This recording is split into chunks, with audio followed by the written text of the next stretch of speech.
ছাদে দোলনায় বসে আছে রাহা আর মিলা। মিষ্টি রোদ উঠেছে, দুজনে রোদ পোহাচ্ছে।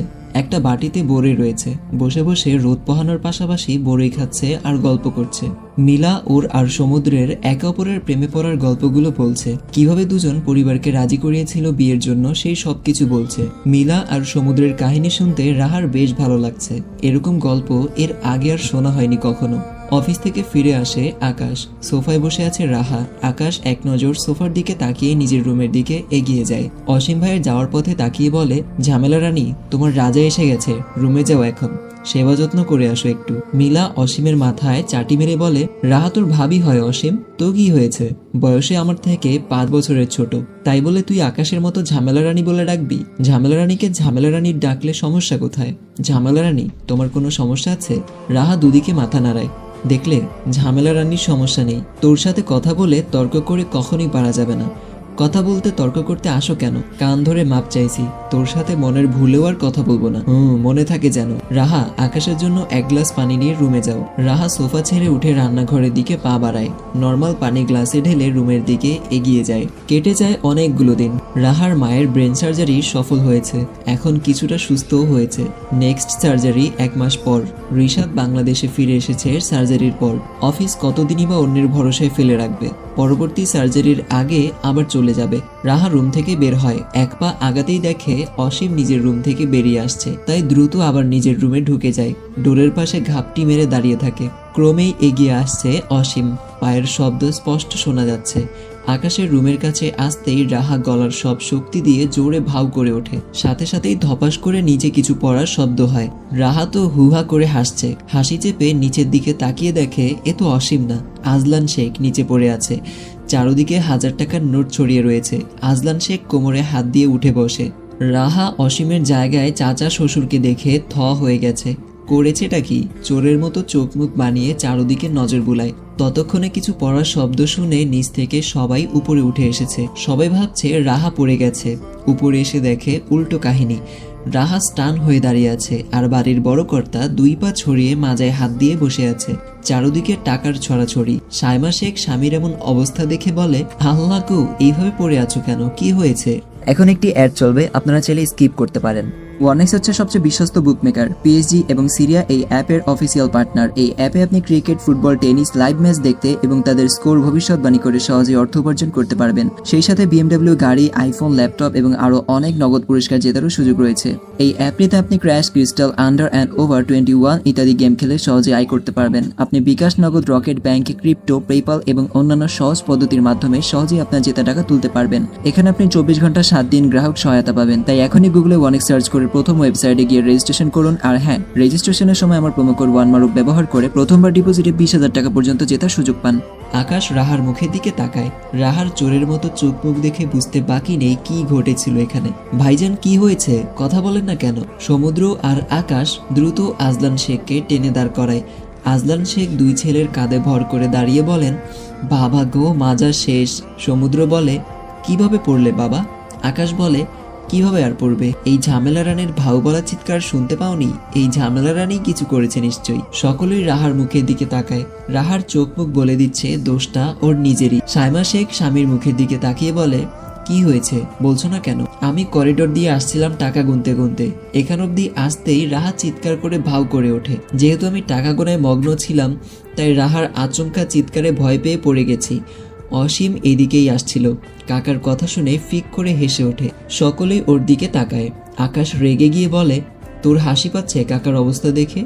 অসীম টাকাগুলো তুলতে তুলতে বলে, কাকার অবস্থা দেখে হাসি পাচ্ছে না, হাসি পাচ্ছে কাকার কথা শুনে। এত বড় একজন পুরুষ মানুষ হয়েও ছোট্ট একটা মেয়ের চিৎকারে ভয় পেয়ে চিৎপটাং হয়ে গেছে। পুরুষ মানুষের মান ইজ্জত শেষ। আকাশ আজলান শেখকে ছেড়ে এসে অসীমের মাথায় একটা মেরে দেয়। মারছো কেন? উল্টাপাল্টা কথা বলিস কেন? উল্টাপাল্টা কোথায়? ঠিকই তো বললাম। আকাশ রাহার দিকে তাকায়। কাকাকে ভয় দেখিয়েছো কেন? তোমার জন্য পড়ে গিয়ে মাজায় ব্যথা পেল? আমি তো অসীম ভেবে ভয় দেখিয়েছিলাম। অসীম আর কাকা কি একই রকম দেখতে? অসীম আসছিল এদিকে, তাই আমি ডোরের পাশে লুকিয়েছিলাম, কিন্তু অসীমের বদলে বড় আব্বু চলে এসেছে বুঝতে পারিনি। আজলান শেখ বললেন, যা হয়েছে হয়েছে, ওকে আর বকাবকি করিস না। মানুষ মাত্রই তো ভুল। অসীম টাকা কুড়ানো বন্ধ করে রাহার দিকে ঘাড় ঘুরিয়ে তাকায়। আমি এই অবধি এসে আবার রুমে গিয়েছিলাম পি করতে। যাই হোক না কেন, কাকার জায়গায় আমি থাকলে জীবনেও ভয় পেতাম না। কাকা ভীতু মানুষ কিনা, তাই ভয় পেয়ে গেছে। আকাশ অসীমের পিঠে আরেকটা বসিয়ে বলে, বীর পুরুষ যেই কাজ করছিস সেটা কর তাড়াতাড়ি। কথায় কথায় মারো কেন? সবকটা ভাই বোনের এক অভ্যাস। আজলান শেখ সমুদ্রকে ছেড়ে দাঁড়ায়, রাহার দিকে তাকিয়ে বলে, মা জীবনেও এই কাজ করো না। হ্যাঁ আচ্ছা আব্বু, সরি, ভুল হয়ে গেছে। ঠিক আছে, নিচে যাও সবাই। অসীম টাকাগুলো তুলে আজলান শেখের হাতে দেয়। সবাই নিচের দিকে এগিয়ে যায়। রাহা তখনও ডোরের সামনে দাঁড়িয়ে আছে। আকাশ রাহার হাত ধরে টেনে রুমের ভেতরে চলে আসে। আকাশের চোয়াল শক্ত হয়ে আছে। রাহার একটু একটু ভয় করছে আকাশকে দেখে। নিশ্চয়ই ওকে এখন বকবে। ও কি জানতো নাকি অসীমের বদলে আজলান শেখ চলে আসবে? জানলে তো জীবনেও এমন কিছু করতো না। তুমি কবে ঝামেলা করা বন্ধ করবে? আমি ইচ্ছা করে ঝামেলা করি না। ইচ্ছা করে করো না। না, অসীমকে তুমি ইচ্ছা করে ভয় দেখাতে চাওনি। অসীমকে ইচ্ছা করে ভয় দেখাতে চেয়েছি, বড় আব্বুকে তো না। যাকেই দেখাতে চাও না কেন, এইসব অকাজের বুদ্ধি কবে শেষ হবে তোমার? ভালো বুদ্ধি তো একটুও নেই মাথায়। পড়তে বললে পড়বো না, কিছু করতে দিলে ঠিকভাবে করতে পারো না। সবসময় শুধু অকাজ, তাই না? আর করবো না, আর করবো না বলেও তো কত কিছু করো। সত্যি বলছি, আর করবো না। মনে থাকে যেন। হ্যাঁ মনে থাকবে। পড়তে বসো এখন। এখন? তো কখন? পরে। বসছি তো, রেগে যাওয়ার কি আছে? বেশি কথা না বলে ম্যাথ বই নিয়ে বসো, আমি নিচ থেকে আসছি। রাহা ঘাড় কাত করে হ্যাঁ বলে। আকাশ রুম থেকে বেরিয়ে যায়। আকাশের যাওয়ার পথে তাকিয়ে মুখ ভেঙচি কাটে রাহা। তারপর স্টাডি টেবিলের দিকে এগিয়ে যায়। চেয়ার টেনে বই খাতা নিয়ে বসে যায়। রাতের খাবার খেয়ে যার যার রুমে চলে যায় সবাই। রাহা শোয়ার জন্য নিজেই বেড তৈরি করে। আকাশ দাঁড়িয়ে দাঁড়িয়ে দেখে। বেড ঠিক করা হয়ে গেলে লাইট অফ করে বেডে শুয়ে পড়ে। আজলান শেখ উপর হয়ে শুয়ে আছে। সাইমা শেখ হট ওয়াটার বোতল গরম পানি তুলে শেক দিয়ে দিচ্ছে মাজায়। বেশ ব্যথা পেয়েছে, মাজা গরম হয়ে আছে ব্যথার কারণে। পেইন কিলার খেয়েছে, তাই ব্যথা একটু কমেছে। সাইমা শেখ হেসে হেসে বললেন, আকাশ রাহার একদম ঠিক নাম দিয়েছে, আসলেই ঝামেলা রানী। তা যা বলেছ, মেয়েটা একদম সহজ সরল বোকাশোকা, তাই তো এমন সব কাজ করে ঝামেলা করে বসে। বাবা মায়ের আদরের মেয়ে তো, তাই আর এমন হয়েছে বেশি। চ্যাক দেওয়া বন্ধ করে মুভ মলমটা দিয়ে মালিশ করে দাও আবার, তারপর ঘুমাও, সকালে আবার উঠতে হবে। সাইমা শেখ হট ওয়াটার বোতলটা রেখে মুভ মলমটা নিয়ে মাজায় মালিশ করতে থাকে। দেখতে দেখতে রাহার অর্ধবার্ষিক পরীক্ষা এগিয়ে আসে। রাতে 2 ঘন্টা সমুদ্র রাহাকে পড়ায়, 7টা থেকে 9টা পর্যন্ত। আকাশের কাছে পড়তে বসলে শুধু তালবাহানা করে, তাই আকাশ ভাইয়ের উপর দিয়েছে রাহাকে পড়ানোর দায়িত্ব।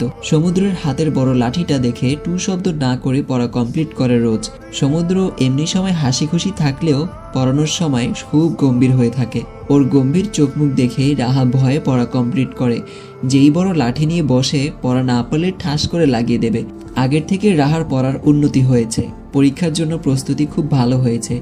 এত কিছুর পরেও রাহার দুষ্টুমি আর ঝামেলা পাকানো কমেনি, আগের মতোই আছে। এখনো বিন্দুমাত্র পরিবর্তন হয়নি। অসীমের সাথে মিলে যত ধরনের অকাজ সব করে। আকাশ মাঝে মধ্যে ভীষণ রেগে যায় রাহার উপর।